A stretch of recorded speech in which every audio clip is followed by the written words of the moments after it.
Now, over to you as we see the second leg of the budget session. The discussion was due to begin in the Parliament today, but we see a whole turn of events with the entire Parliament erupting in disappointment, largely the BJP demanding for the Congress, the face of the Congress party, Rahul Gandhi, to apologize for the comments that he made. Are we going to see another round of failed Parliament session this time?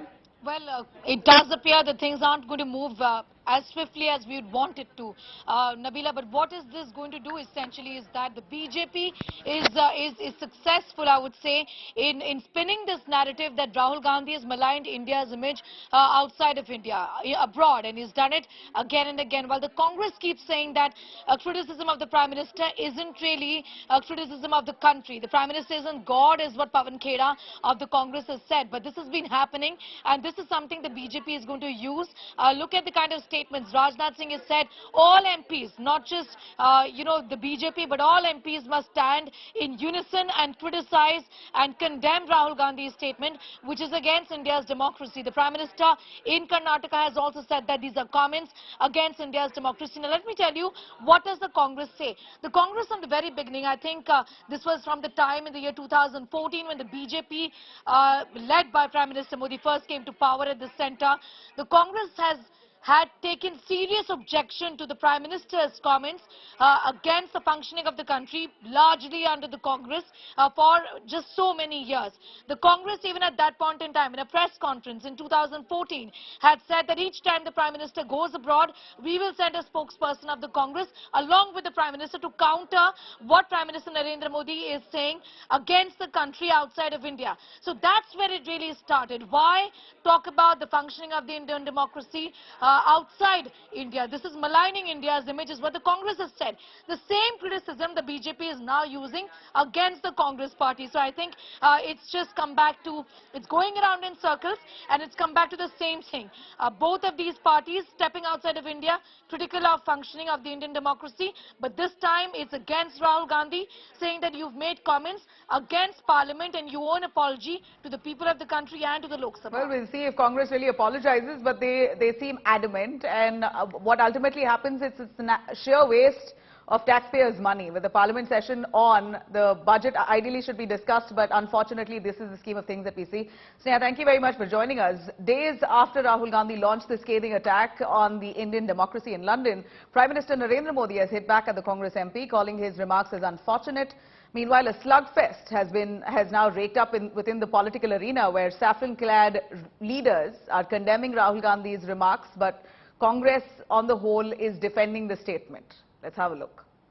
How would you react if something, a structure 3.5 times Europe, suddenly went non-democratic?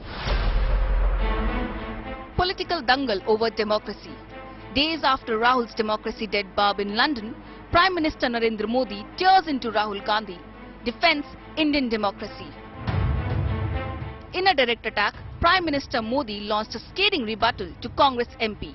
Speaking in Karnataka's Hubli, PM hits back at Rahul for shaming India and Indians in foreign soil. ये दुर्भाग्य है कि London में ही भारत के लोकतंत्र पर सवाल उठाने का काम किया गया। दुनिया की कोई ताकत भारत की लोकतंत्र की परंपराओं को नुकसान नहीं पहुंचा सकती। The bigwigs of Saffron Brigade also attacked Rahul Gandhi, accusing him of defaming India's democracy and seeking foreign help to dethrone Modi government. हम आज विश्व की 5वीं सबसे बड़ी अर्थव्यवस्था बन चुके हैं। इस विषय को सम्मान देने की बजाय जिस प्रकार की टिप्पणियां श्री गांधी ने की हैं, वो इस बात का संकेत है कि 24 में भी उन्हें हार का अंदेशा हो चुका है। वैश्विक मंच पर बढ़ती हुई भारत की ताकत का, भारत के गौरव गान की यशोगाथा दुनिया गा रही है। वहीं दूसरी तरफ कुछ लोग हैं जो भारत को वैश्विक मंच पर वह सम्मान नहीं देना चाहते। Congress has been defending Rahul and claiming that Modi government has undermined democracy. प्रधानमंत्री जी ये जो बात कह रहे हैं कि सबसे पुराना और सबसे बड़ा लोकतांत्रिक देश है, ये पिछले 10 सालों में तो नहीं बना, 2014 से तो नहीं बना।